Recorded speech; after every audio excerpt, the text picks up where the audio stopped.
మొత్తానికి కొడుకు పెళ్లి చేసావు వదినా. ఇంతకీ ఎంత వచ్చిందేంటి కట్నం? అదే ఏమేం తీసుకొచ్చింది కోడల పిల్ల?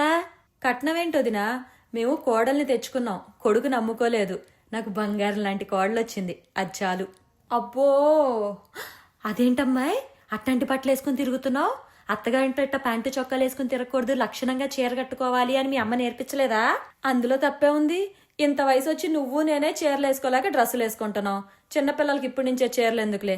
నీకేది నచ్చితే అది వేసుకోమ్మా, నువ్వేం వేసుకున్నా బాగుంటావు. కొంతమంది ఉంటారు, ఎంత మంచి బట్టలు వేసుకున్నా చండాలంగా ఉంటారు, వాళ్ళ బుద్ధిలానే. ఇదిగో వదినా, కోడల్ని వచ్చిన కొత్తల్లోనే కంట్రోల్లో పెట్టుకోవాలి, లేకపోతే చేయి జారిపోతారు. కంట్రోల్లో పెట్టాలా? కంట్రోల్లో పెట్టడానికి తనేమన్నా కుక్క పిల్ల? మా ఇంటి కోడలు. అయినా కంట్రోల్లో ఉండాల్సింది నా కోడలు కాదు, కొంతమంది నోర్లు. మీ అత్తయ్య అలాగే జోకులు వేస్తుంది కానీ నీకు ఇంటి పనులన్నీ బాగా వచ్చా అమ్మా? వంట వార్పు అన్ని చక్కగా చేస్తావా అమ్మాయి? బాగా చేసి మంచి కోడలని పేరు తెచ్చుకోవాలి. అవన్నీ చేయటానికి మా ఇంట్లో మనుషులున్నారు వదినా. నేను తెచ్చుకుంది కోడల్ని, పని మనిషిని కాదు. అయినా కొందరు ఉంటారులే, వాళ్ళకి కావాల్సింది కోడలు కాదు, పని మనిషి. మా ఇంట్లో అలా కాదు, మా కోడలే మా ఇంటి మహాలక్ష్మి.